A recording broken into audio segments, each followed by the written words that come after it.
నమస్తే. నేను మీ తేజ. అమెరికా అధ్యక్షుడు డొనాల్డ్ ట్రంప్ ఇక అతని చాప్టర్ క్లోజ్. అతన్ని త్వరలో అరెస్ట్ చేయబోతున్నారు అమెరికాలోనే. అలాగే అతని పదవి కూడా రాజీనామా చేయాల్సింది ఇప్పుడు. ఇక అతనికి టైం లేదు.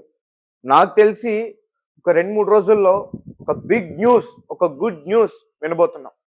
ముఖ్యంగా ట్రంప్కు సంబంధించి ఇరాన్ పైన చేసిన దాడుల్లో ఎంత మూర్ఖత్వంగా ప్రవర్తించాడో ట్రంప్ అన్ని దేశాలకి బాగా తెలుసు. అయితే ఎప్పుడైతే కాల్పుల విరామణ ప్రకటించిన తర్వాత వాళ్ళ పార్టీ కీలకమైన ముఖ్య నేతలతో ఒక రౌండ్ టేబుల్ సమావేశంలో పెట్ హెగ్సెత్, అమెరికాకు సంబంధించిన డిఫెన్స్ మినిస్టర్, ఆయన పైన కొన్ని ఆరోపణలు చేశారు. అసలు ఇరాన్ పైన యుద్ధం చేయడానికి కారణం ఏంటి అనే అక్కడి నుంచి స్టార్ట్ చేస్తూ ఇరాన్ అణు కేంద్రాలని డెవలప్ చేస్తుంది. ఒకవేళ అణు కేంద్రాలని డెవలప్ చేసి ఆ వెపన్స్, ఆ న్యూక్లియర్ వెపన్స్ ఇజ్రాయెల్ పైన అటాక్ చేసే ఛాన్స్ ఉంది. అలాగే గల్ఫ్ కంట్రీస్లో మన స్థావరాలపైన కూడా అటాక్ చేసే ఛాన్స్ ఉంది. అలాగే అమెరికాని కూడా ఎదుర్కొనే సామర్థ్యం అది సృష్టించుకుంటుంది అంటూ కూడా చాలా మాట్లాడుకున్నారు. అలాగే ఆ వెపన్స్ని ఇరాన్ ఈ టెర్రరిస్టులు ఎవరైతే ఉన్నారో వారికి చేతికి ఇచ్చేస్తే ప్రపంచ వినాశనం ఎదుర్కోవాల్సి ఉంటుంది. కాబట్టి అంతవరకు రాకుండా అమెరికా, ఇజ్రాయెల్ కలిసి దీనిపైన పోరాటం చేసినట్టు కూడా ఇట్లాంటి మాటలు మాట్లాడు. అయితే ట్రంప్ ఏదైతే అతను వ్యాఖ్యలు చేశాడో ఇవన్నీ కూడా ఈ డిఫెన్స్ మినిస్టర్ మీదకు తోసేశాడు. అంటే పూర్తిగా ఇరాన్ పైన ఎందుకు యుద్ధం చేస్తుందనే విషయం పైన పెట్ హెగ్స్ మీదకి తోసాడు. అతని సలహా తీసుకునే, అతని చెప్పడం వల్లే, అతని సారథ్యంలోనే ఇట్లా మాట్లాడు. దీంతో పెట్ హెగ్సెత్కి 2 చెవుల్లో నుంచి పొగలు వచ్చాయి. ఎస్, ఎందుకంటే ఇదంతా కూడా ట్రంప్ తీసుకున్న నిర్ణయం. ఇజ్రాయెల్ అమెరికా తోడు రావాలని చెప్పేసి, అంటే ఇజ్రాయెల్కి అమెరికా కన్నా ఇజ్రాయెల్కి ఎక్కువగా ముప్పు ఉంది. సో ఈ 2 దేశాలు కలిపి ఇరాన్ పైన చాలా భయంకరంగా దాడులు చేశాయి. గత కొన్ని రోజుల నుంచి చూస్తున్నాం. దాదాపు 25 రోజులైంది. 25 రోజుల్లో చాలా మంది ఇరాన్కి సంబంధించిన ప్రజలు చనిపోయారు. సో దీంతో ట్రంప్ ఆ డిఫెన్స్ మినిస్టర్ పైన ఆరోపణలు చేయడం అయితే జరుగుతున్నారు. దాన్ని ఆ డిఫెన్స్ మినిస్టర్ తిప్పికొట్టారు. అవసరమైతే నా పదవికి రాజీనామా చేస్తానన్నారు ఆయన. ఆల్రెడీ చాలా మంది కీలకమైన నేతలు రాజీనామా చేశారు రిపబ్లికన్ పార్టీలో.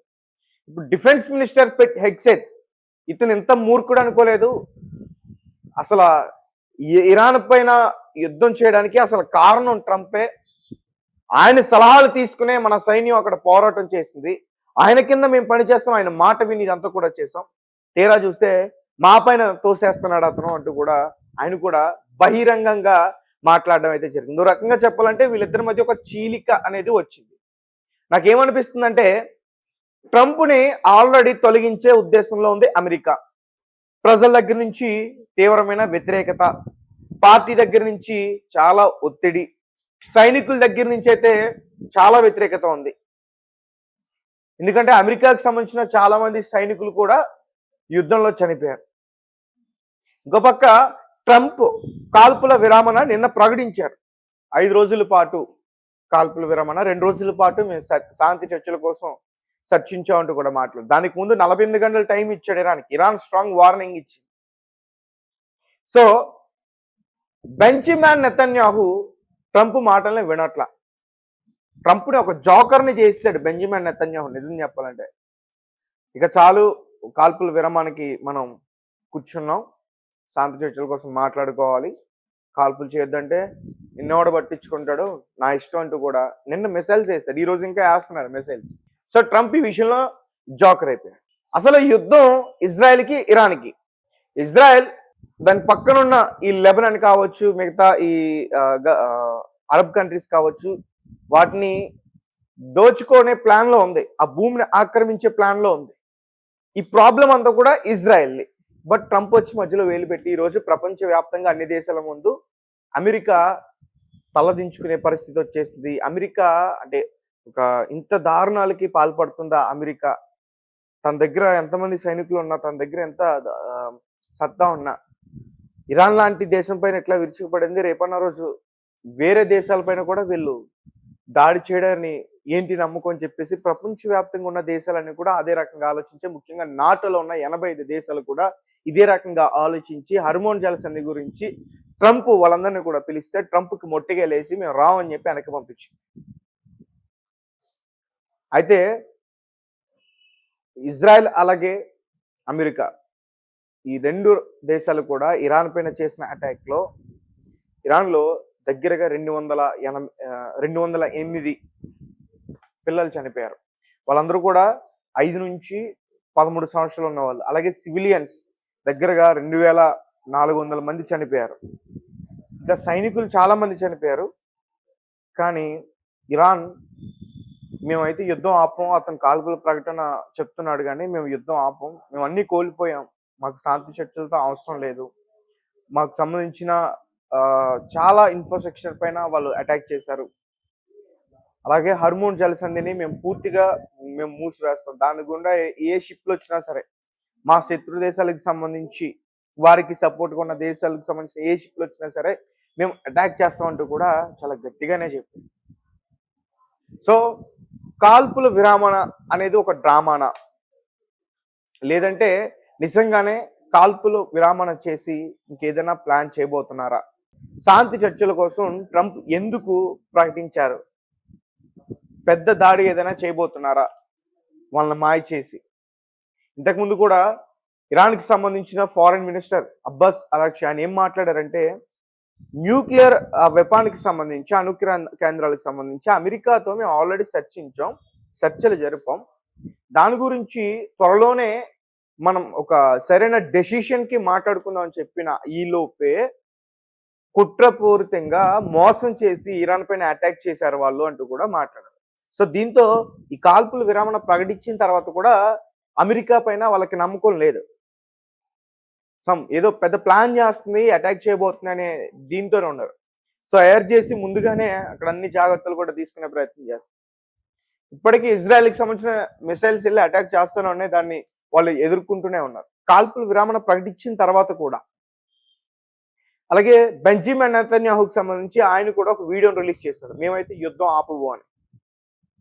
ఒకవేళ యుద్ధం ఆగకుండా ఇలానే ఉంటే ఇప్పుడు ఏదో ఒక డర్టీ బాంబ్ అని చెప్తున్నారు, అలాగే న్యూక్లియర్ వెపన్స్ అని చెప్తున్నారు, ఇవి ఇంకా డెవలప్ అయ్యి ఇజ్రాయెల్ పైన ఖచ్చితంగా ఇరాన్ కక్ష తీర్చుకుంటుందనే భయం అయితే బెంజమిన్ నెతన్యాహుకు ఉంది. కాబట్టి బెంజమిన్ నెతన్యాహు ఏం ఆలోచిస్తాడంటే, ఇరాన్ అనే దాన్ని పూర్తిగా తమ అదుపులోకి తీసుకోవాలి, తనకి సపోర్ట్ గా ఉండే రాజకీయ నాయకులను అక్కడ నిలబెట్టాలని ఒక ప్లాన్ లో అయితే వాళ్ళు ఉన్నారు. దీనికోసం ఇన్ని రోజులు వాళ్ళు పోరాటం చేశారు ఇరాన్ పైన. బట్ ఈ పోరాటంలో ట్రంప్ విఫలం అయ్యాడు. ప్రపంచ దేశాల ముందు అన్నిటి ముందు కూడా తలదించుకునే పరిస్థితి వచ్చేసింది. దీంతో వేరే దేశాలు ఎదురు తిరుగుతానే భయంతో కాల్పుల విరామణ ప్రకటించారు. అలాగే అమెరికా కూడా ఇరాన్ స్ట్రాంగ్ వార్నింగ్ ఇచ్చింది, వాళ్ళు ఏదైతే చేస్తున్నారో మేము కూడా అదే చేస్తాం.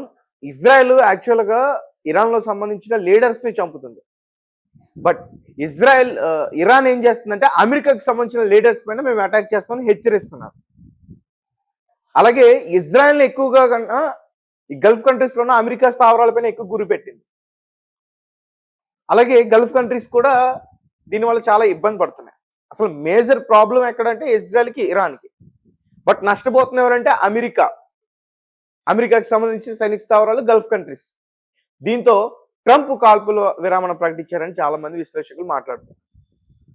సో ఇప్పుడు ఒకవేళ ఈ అమెరికా వెనక్కి వెళ్ళి గల్ఫ్ కంట్రీస్ కూడా వెనక్కి వెళ్తే ఇరాన్ని ఎదుర్కోవటం ఇజ్రాయెల్కి కొంచెం కష్టమే. సో దీంతో పూర్తిగా ఇరాన్ని తమ ఆధీనాల్లోకి తీసుకునేంత వరకు కూడా మేము యుద్ధం ఆపమంటూ కూడా బెంజమిన్ నెతన్యాహు రీసెంట్గా అయితే ప్రకటించారు. మరి చూడాలి ఇక ఏమవుతుందో. ఆల్రెడీ శాంతి చర్చలు జరుగుతూ ఉన్నాయంటున్నారు, ఒక పక్క మిసైల్స్ కూడా ఇరాన్ని అటాక్ చేస్తూ ఉన్నాయి. మీ కమెంట్స్ ఏంటి? ట్రంప్ తీసుకున్న నిర్ణయం ఏదైతే ఉందో అది నమ్మొచ్చు అంటారా, లేదా ఒక డ్రామా అంటారా? అలాగే ట్రంప్ను కూడా ఖచ్చితంగా పదవిలో నుంచి తీసేసే ఆలోచనలో అయితే మాత్రం అమెరికన్స్ ఉన్నారు, ఎందుకంటే అతని వల్ల చాలా ముప్పులు అక్కడ వచ్చి ఉన్నాయి.